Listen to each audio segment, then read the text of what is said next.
Kurma. I'm the founder of The Best Kept Secrets. I founded this podcast and the organization to help small businesses and nonprofit organizations by providing education and solutions that drive both top line revenue and bottom line results.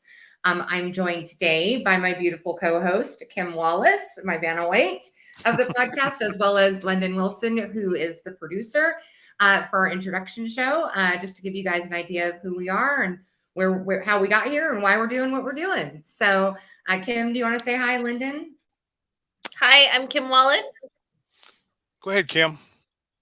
Oh, hey, I'm Kim Wallace, and I own a farmers insurance agency, and I am here to help today. So I'm super excited of what we have to talk about and kind of how we got here, and hopefully help you guys out more in the future. Awesome. Thank you, Kim. Lyndon, anything? Yeah, first of all, congratulations on your first show, Jen. Kim, thank you for helping Jen. It's always nervous for anybody that does the first shows. I've been helping produce podcasts now for 3 years for small businesses. We focus on small businesses. And what I love about Jen's show is it's focusing on small businesses too, on the things that we need as entrepreneurs and business owners. And sometimes we get wrapped up in our own little bubble and we feel like that everything bad is only happening to us, that this is not, it's just, I suck at doing my business. And that's not true. Everything we're experiencing, someone else is experiencing too. What I love about Jen, why I wanted to be a part of this, is she's going to solve a lot of those problems for everybody and help everybody be a lot more successful. So the best kept secrets today may not be the best kept secrets for very much longer, right? Because people don't know what they don't know, and That's right. So, okay, so a little bit about me, who I am, where I came from. A lot of Vegas has changed a lot of lives, not typically for the better, but it was the crossroads in my life where I made a decision to go from being a personal trainer to jump into business, which is really how I started on this journey. I was in Vegas. I didn't have any money to spend, decided this was for the birds, and I needed a real job, not a personal training job. And I fell into an IT position at a company called VoiceStream. That's how old I am. Really, really long time ago, when they had 30,000 subscribers in Hawaii only. And I joined the IT department and didn't know how to turn my computer off. It was my first experience with an entrepreneurial experience with a startup. It was a wonderful thing. It was like drinking from a fire hose in that organization for 2.5 years, basically getting a master's in telecommunications and IT. And I got to run around like it was the wild, wild west. Like I'd run around with my guns, I'd go pew, pew, pew. And I'd ask people like, who's running the joint? And they'd kind of look at me. I go, wait, I get to make the big decisions? And they were like, yeah, that'd be great if you could just make all these big corporate decisions for us. And so needless to say, it was super fun and I learned a ton. And the week that T-Mobile purchased VoiceStream was my last week with the company because I'd elevated so quickly. I felt like I had gaps in my experience. So I decided to go into management consulting to fill some of those holes to make my foundation stronger. So that's what I did. And I had the opportunity to live in DC for 6 months, delivering on Nextel transformations, Chicago for 6 months. I got the opportunity to live in Bangkok and run an OSS/BSS testing organization to help launch Telecom Asia Orange. That's where I met my ex-husband. We moved to Dallas, and I worked for what is the Microsoft of Israel for the last 13 years, and I was an executive for the last 10. I hit my glass ceiling pretty early on because I was a single mom of 3 children, and so I wouldn't travel internationally. So instead of elevating me, what they did is they moved me around to different divisions. So I became very broad very quickly. Basically being business operations or the CFO effectively of our $200 million P&L over the T-Mobile account. So I kind of came full circle. And then I moved on to being the COO of the Latin America division effectively. And then I did some regional sales. And so I could, work with the travel requirements. Long story short, they reorged. I realized I was never going to see my children again. I'd be on the road all the time. So I did the next logical thing any telecommunications executive would do. And I went and opened a med spa. That's what they would all do. That makes sense. This is what we do, right? Yeah.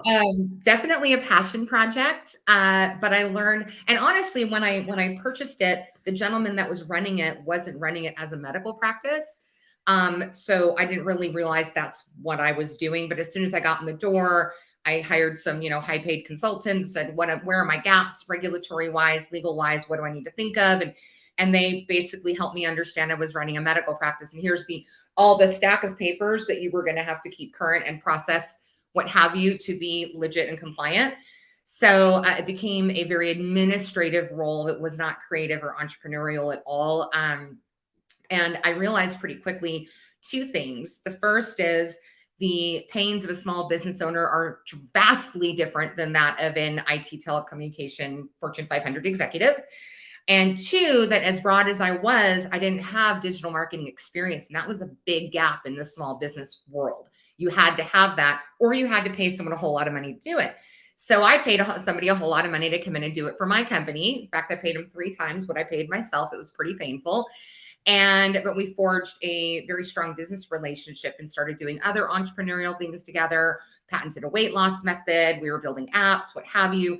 So when I closed the business down and made the decision to close the doors and liquidate, he said he had a marketing company and he had a tech startup. And he said, hey, we are highly synergistic. I want you to come be the COO of my marketing company and my tech startup. I was like, cool, that sounds like a really good idea. Except, that thing I pay you a lot of money to do, that's the thing I don't know how to do. Like, the one thing I don't know how to do. He's like, no problem. I'll teach you everything I know. It's like, yay. Okay. I'll take the education because I know if I'm going to stay in small business, or I knew that I was going to have to solve for that. Otherwise, I'd have to go back to corporate. And that just wasn't something that was on my heart. So I went and did that. And you'll be hearing about the tech startup in an episode down the road. But I did that for a while and realized that the demographic that he was serving just wasn't the demographic that was on my heart. He was a high priced marketing agency. And really, and that was kind of as COVID was hitting, I realized that the people who really needed creative solutions and creative digital marketing and marketing solutions were the small and medium-sized businesses. The folks that could pay him weren't the people that I wanted to help. So I stayed with the tech startup. I said, look, I'm going to start my own consulting company where marketing is going to be a part of it, but we're not going to be competitive because my demographic's not your demographic. And I want to serve the people who can't afford you and find creative ways to serve that community. Almost like it's almost like my ministry, like the way I'm giving back. So since that time, I've been assembling a portfolio of highly innovative solutions and really documenting the focus of where I can educate people. And it's kind of culminated into this organization, this website, this podcast, where I'm providing that education. I'm bringing those solutions forward. Most of it is no cost, low cost, no risk, low risk type of things, or really, really high value. And Kim knows this. I talk about it in our networking group. I tell people I'm in the business of unicorns and rainbows. Right? If it doesn't have a horn, or it's not a rainbow, and it's not special and it's not innovative and everybody knows about it, then it's not something I'm going to bring forward. So I'm not here to bring forward, the things that everybody already knows about, but I want to pull down things from the enterprise, pull down things from the startup world, the innovative world, and bring it forward and educate people on how those things can help them, and build some of my own solutions in the process that I think are very much needed in the current economic climate, which we will also hear about in one of our ads and in a future episode. So I'm just a serial entrepreneur and a small business owner that really wants to give back. And that's kind of how I got here. And so in discussions with some other folks that Len and I have in common, I was introduced to the idea of a podcast.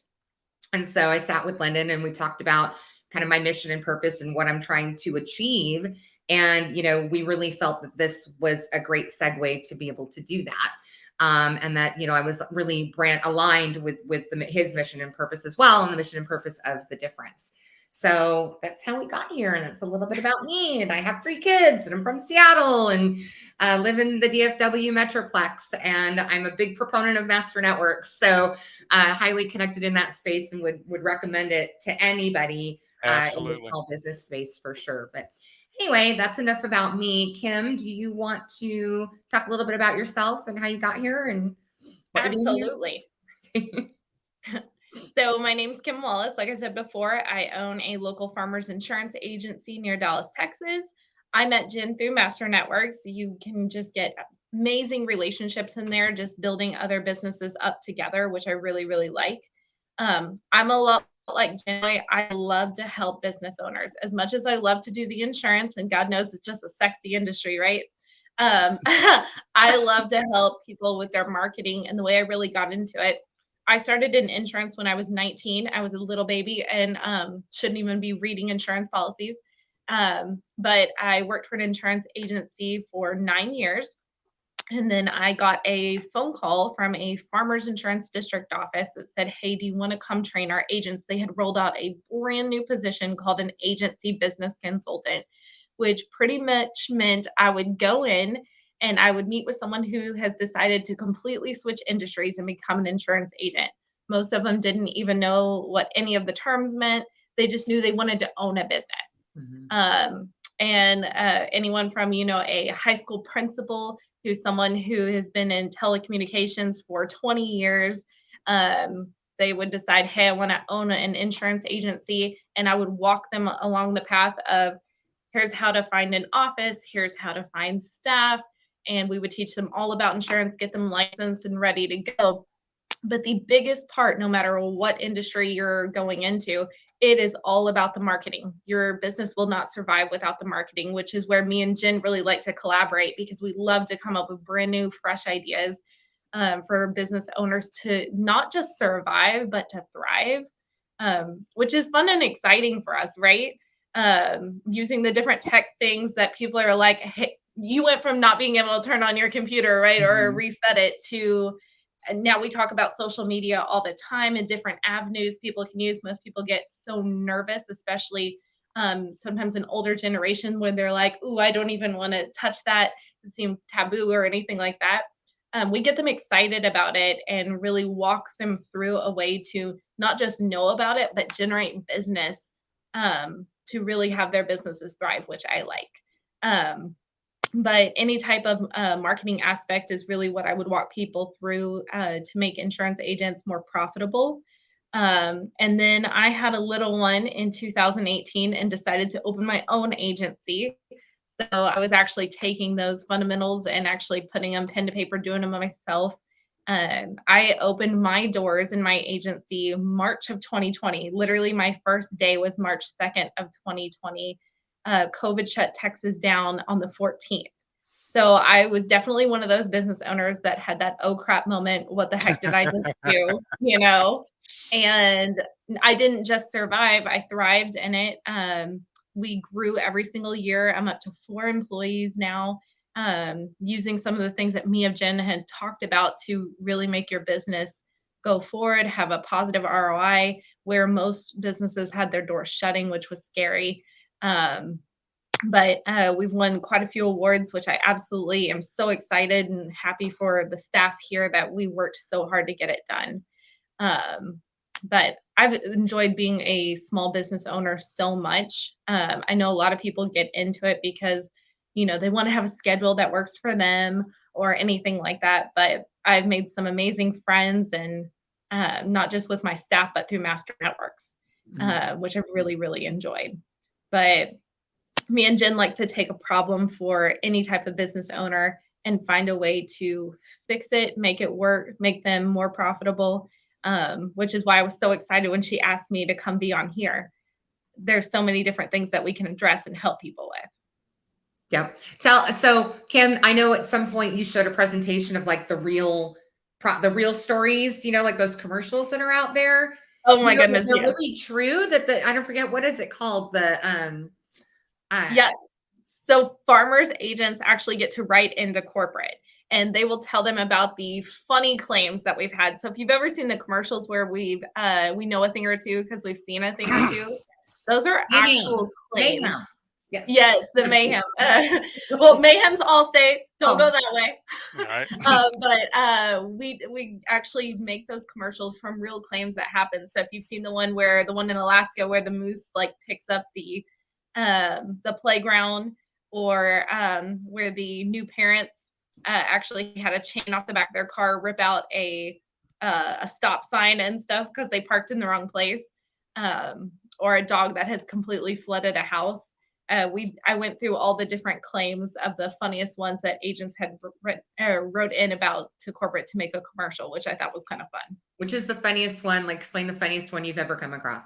The best one was a man could hear his ex-girlfriend's voice, and he thought that maybe it was like his cell phone on. He checks it, he keeps going back to sleep, and he keeps being woken up throughout the night where he can hear his voice or hear her voice, and he checks the backyard, can't find her. He finally gives up, goes back to sleep, and now he can hear her screaming. He finds her in the chimney. She tried to come into the house Santa style down the chimney. I'm just saying. And so he called 911 because he couldn't get her out of the chimney. He was not returning her calls, had blocked her on social media. And the fire department had to come and remove all the bricks to get her out, but that was actually a claim that we covered. So on the slide, I put attraction and a girl that had sent like a whole bunch of text messages to somebody. Gives Wow. new meaning to crazy ex-girlfriend, right? Yes, it does. But you would not believe some of the calls we get of the craziness. I'm currently dealing with someone who, leaving their garage, managed to hit 2 neighbors' houses besides her own. Mhm. How? You never know. How do you do that? Well, when the garage is just perfect and you drive straight forward and then you throw it into reverse, that's a special happens. talent. Wow, that's amazing. That's when you have to put your house up for sale and move. That's Mm. right. Won't be showing up at any of the HOA meetings. Dang. Very interesting. It's like when I meet principals, I always tell them, you and I need to go for drinks because I want to hear all the crazy stories.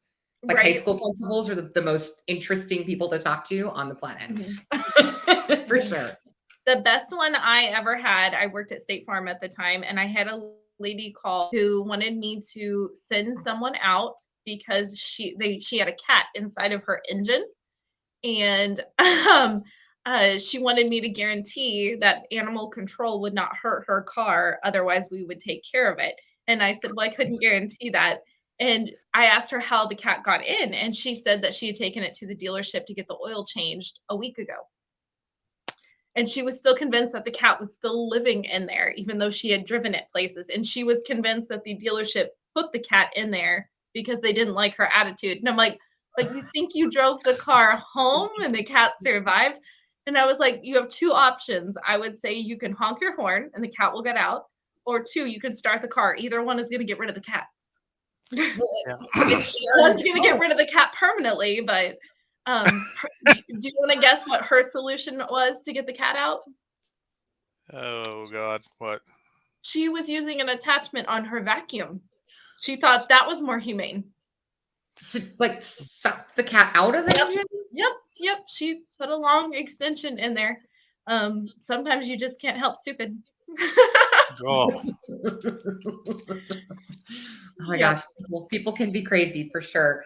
Well, is this a good time to maybe take a break and give some credit to our sponsors and the people that make our world Absolutely. go round? yeah. What we'll do is we'll run the first video commercial, and then once that's done, Jen, we'll let you talk about the 2 other sponsors that you Okay. have. So we're going to take a quick break, and we will be right back.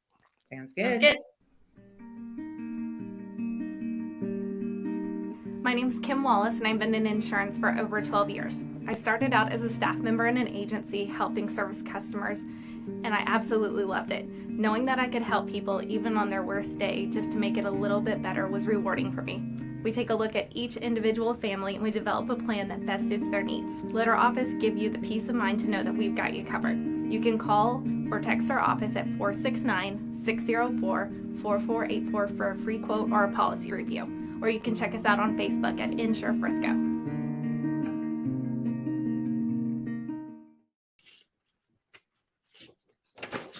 All right, Hard Hats Helping Heroes. So every week we're going to do a nonprofit spotlight and support one of the nonprofits that we're connected to.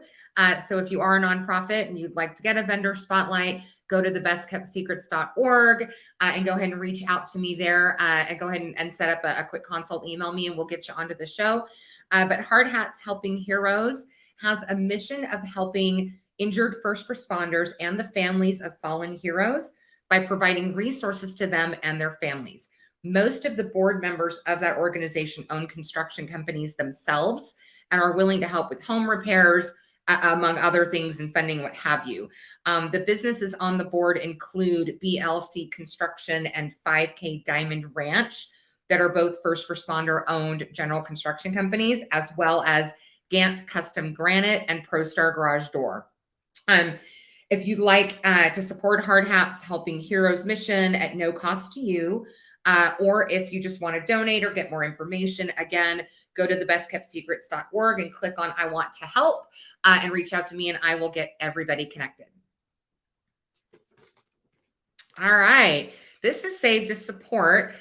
Save to Support provides nonprofits with a mechanism to bring donors value in exchange for their donation dollars while promoting small businesses and passing discounts on to consumers. When a consumer subscribes to donate monthly on the Save to Support platform, 90% of their donation is given back to their selected charity. To register as a nonprofit supporting businesses or to subscribe to donate to your favorite cause, go to savetosupport.org. Support, shop, save. Great, we're back. Kim, I gotcha. Where'd you go, Landon? There you are. Yeah, I'm here. So I thought maybe we'd go through a few of like the highlights, a few of the solutions. Kim was alluding to some of the marketing ones that we have. So one of the areas with which I've been highly involved in, that I was the COO of the tech startup, is a company called Crowdshare. Crowdshare is a social media scheduling management tool, but it's also automates the resharing process on social to make it easier to for influencers and advocates and ambassadors to share messages from their target businesses. So one of the things that I'm an expert in is advocacy marketing. In 2021, I forged a partnership with Master Networks to bring advocacy marketing to the chapters, because there are special use cases that are highly effective in the advocacy marketing space, which we've been doing, right, for many, many years as more of a pull, like I need a good roofer, I need a good lawyer. But Crowdshare's enabling the automation of doing advocacy marketing as more of a push. We're more familiar with influencers who get paid to reshare and post things on social, but now we're starting to tap into our organic crowds as business owners. And so for the network, the chapters, it was a very organic to use the chapter members to promote messages for each other and for the chapter itself and for the organization. So we did a roadshow educating people on that. So we're going to go through that here next and kind of follow through with some of the solutions that can help automate and help promote that process. It's very, very cheap. I've got a book out on the website. Like, all the things are out there to give you the education that you need to be able to create an advocacy marketing program of your own. I know Kim's big in the social media realm, and she just, the minute she saw my presentation around advocacy marketing, that's how we met, was giving a presentation to her chapter. She just ate it all up and was all over it. Was a huge proponent and supporter of what we were doing. So Kim, I don't know, do you want to comment a little bit about on that? Yeah, just to break it down on a simple level for those people, because really it's for a lot of people who, you post something online, and especially when it's on your business page, like 3 people and your mom like it, and you feel like, oh my gosh, what was the point in posting it? Nobody saw it. Well, what if you had those 3 to 5 friends who always like your post, who automatically got an alert that said, hey, will you go share this on your page? Maybe someone you like needs to see this. Mhm. If you had that, the more people that see it, it just does a domino effect, right? That's really what Crowdshare is, to really help you out. And I broke that down for a few people, because at first, if you listen to it on a high level, you're like, oh, that sounds cool, but you're afraid to ask questions because you don't want to sound stupid. But really, that's what it's for. So that way, the max amount of people can see it. If more people just keep sharing it and sharing it. Facebook really changed their algorithm, where it used to be anytime a friend would post something, all your friends would see it. Anyone you had befriended on Facebook, right? But now it's a small little percentage until someone likes, shares, or comments on it, and really CrowdShare goes in to say, okay, we're going to make that happen. Right. By pretty much getting in people's faces and saying, hey, will you share this? And that really helps you out and boosts your business. Right. And just, it makes it easy. Because right now it's hard to reshare. They don't make it easy to share on social because you have to go to each platform, find what you're looking for. This just eases the process that enables people, because their intentions are always pure, but it makes it easy for them to actually do it on a practical level. But we'll get into all of that in the next episode. But we're also at some point going to go into cause-based marketing, which in 2018 was just a $2 billion industry. And by 2025, it's expected to be a $20 billion industry, because millennials are about to eclipse the baby boomer spend. So, and they're demanding of businesses that they participate in social responsibility. The businesses want to as well, but it's becoming more of a social force that's driving it. And so we're going to be bringing some solutions forward where businesses can tap into cause-based marketing for any and all charity, or just one, if that's what's on their heart, in ways that are either highly effective or, free or close to very, very cost effective to them, but very passive, so that they can just put deals out there, make commitments, and have other marketing engines drive business to them. Because we really feel that, in the face of inflation, that, and we're really leaning into the nonprofit space right now, because with all the inflation in the current economic situation, there are fewer donors donating, and the ones that do donate less. So I know that a lot of the nonprofits are looking for ways to fundraise that are good for the businesses as well, so that they're supporting the donors that are supporting them, right? And trying to build that ecosystem with more business solutions, because nonprofits go into the business of feeding the hungry, or supporting women with breast cancer, or pediatric cancer, or whatever it is, but they don't necessarily sign up, be like, hey, I'm signing up to be a fundraising person, because they didn't necessarily do it for that reason. So they're all looking for really, really smart solutions that'll do it for them, but also being respectful to their donor base at the same time. Mm-hmm. I know you're looking for as well, which is part of the reason why we're leaning into all this. Mm-hmm. I know you're looking for different people to have on your podcast and to do commercials. Mm-hmm. What kind of industries really are you looking for to bring on to hear about? Do you want to get more nonprofits? Do you want to get more small business owners to talk on different effects? What are you looking for? That's a great question. We want to support nonprofits the best way that we can. I mean, every nonprofit everywhere, reach out to us, whether it's getting you on the show, getting you listed on our Save to Support platform, which is my own tech, where basically we're doing the marketing. The businesses sign up to provide a discount to consumers that subscribe. Those subscriptions are actually donations, and we give 90% back to the causes that are registered on our platform. So if you're a nonprofit, reach out to me. We'll get you on that platform. We'll get you involved in our other solutions that provide passive fundraising, because we have a few where you can leverage the businesses that are already supporting you today to drive fundraising at no additional cost to them. We're always looking to help.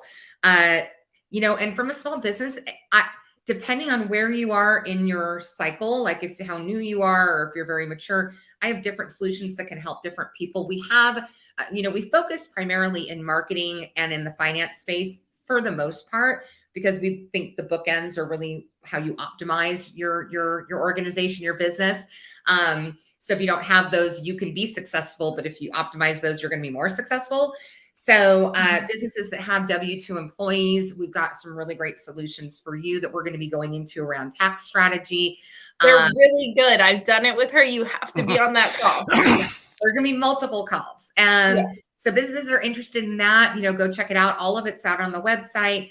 And you have you have your appointments for free consultations on there, right? Yep. 15-minute free consults on the website. So just reach out to me. I'm happy to give you 15 minutes of my time to see if there's anything that's interesting for your business. And it's not a one-stop shop.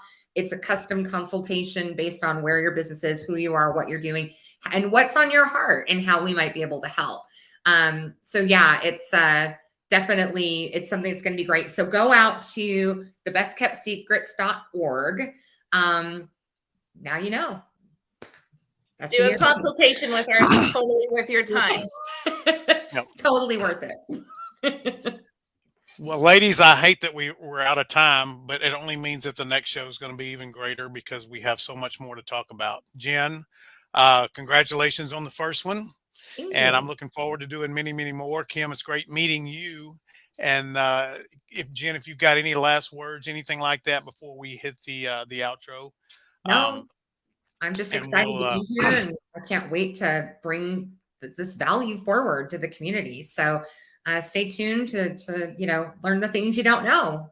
awesome. No. Well, it's obvious that this show and you two ladies are really, this is cheesy, but I always say it, y'all are making the difference. So that we're happy to have y'all part of what we're doing as well. So thank you very much. Looking forward to the next show. Thank You you. too.